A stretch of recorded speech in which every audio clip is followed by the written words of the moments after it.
Hello everyone, my name is Siraz. I am from Mahila Housing Seva Trust India, and we are an organization dedicated to improve the quality of life of urban poor population with particular focus on women empowerment, climate resilience and sustainable urban development. Today I am here to talk about an urgent and important issue, which is extreme heat wave that millions of Indians are facing today. We all know that heat waves are no more a seasonal concern, I think. They are intensifying, they are getting deadlier, and they are disproportionately affecting the urban poor population. With 40,000 plus suspected heat stroke cases and 143 deaths, it is very clear that we are running against the time. By 2030, India could cross the very critical threshold level of 34 degrees Celsius wet bulb temperature, which is significantly going to impact the 65 million slum dwellers and the 380 million workforce, which mostly are the informal sector workers. It is not that government is not trying to address this issue. Government is trying to address this issue through a tool called Heat Action Plan, which is actually a mechanism where the plans are prepared by the city government to tackle the urban heat island impact. But the issue that we are facing is that most of these Heat Action Plan are created in a top-down approach without taking any concerns of the people who are getting impacted the most. Second, and very unfortunately, most of these heat action plans remain as the plans and are never implemented for two basic reasons. First of all, most of the cities, which are small and medium-sized cities, don't have the technical expertise to implement it. And secondly, also the financial resources. And third, and the most important, today morning also when we were discussing in the round table, I think the household level adaptation is extremely important when you are talking about urban poor population.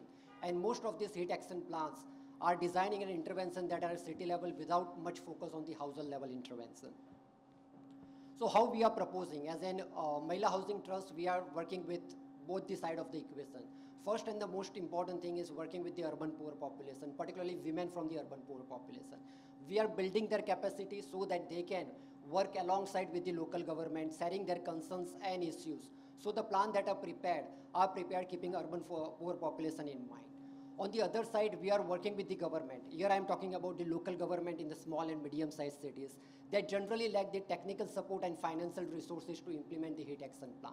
So we are providing them the technical support and helping them to mobilize the financial resources so that plans are being implemented. And we have already done that. There is a proof of concept. In 2023, we created the first heat action plan in the city of the Jodhpur in Rajasthan, which was actually co-created by the urban poor population working alongside with the city government. This was the first plan where household level heat adaptation solutions such as solar reflective white paint were actually being implemented across the city.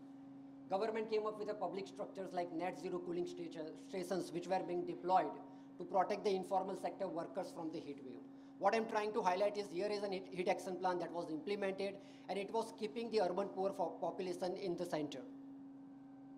And this was very unique. This was the first plan which was actually demanded by the citizen, and citizen actually worked with the government in terms of what are the solutions that they require, what are the solutions that will help them to reduce the impact of the heat wave.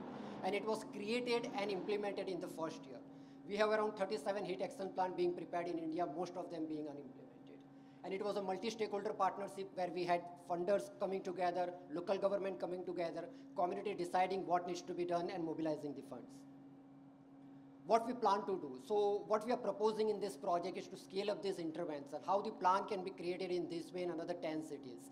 And we want to harvest the learning from the Jodhpur heat action plan and share it with another 10 cities. We already are in discussion with 10 cities, out of which 7 has already expressed their interest and signed an MOU with Mahila Housing Trust. And we are in process of engaging another 3 cities. Our commitment is that we will work with the city government and provide them the hand-holding support for next 5 years to make sure that plans are technically robust, are keeping the most vulnerable population in center, and are being implemented. What will change? So if we start working in this way or with this approach, we will have the heat action plans, which are actually led by the urban poor population, particularly women. Government and women from the urban poor communities are actually co-creating it. Urban population, particularly urban household, will have an access to finance for making their houses and businesses resilient to the heat. This is extremely important. Most of the heat action plans being prepared are not addressing the issues at a household level and livelihood level. And third and the most important thing, I think if we start working with the government, it's very sure that climate resilience will be integrated into the urban development. This project is expected to benefit around 3 million individuals, helping them to gain the improved resilience to extreme heat, enhancing their health and livelihood. We already have a team in place. We are a socio-technical organization with 151st professionals spread across 10 offices in India, and we do have projects in Nepal and Bangladesh. The team is led by our visionary leader, Bijal Brahmbhatt, who comes with 30 plus years of experience working with informal sector workers. She has an experience of housing finance and climate resilience. What is our ask? So we are seeking support in two forms. First is definitely grant, and second is investment. Investment is particularly for the credit cooperative societies. These are the credit cooperative societies led by women, into which this investment will be made, and this will make sure that access to finance is improved at an household level. We require 1.2 million USD per city, and when you translate into the cost per beneficiary, it's coming to around USD 4. MST has already done a very demonstrable job in past few years in terms of building women leadership, working on the issues of the climate change, and as you can see from the slide, our work has been recognized by UN CCC Award, UN Sasakawa Award, and in 2020 we were awarded by the Ashton as for our pulling job in the urban poor population. So there is a team that has demonstrated that this is the work that can be scaled up easily. Thank you. Thank you. I'll go now to Mahila Housing Trust. Yeah, thank you, Shiraz. And dealing with an extremely important issue, no one wants to fry in their own homes. And also the approach that you're taking, which is very much bottom-up, needs-based approach to the plans.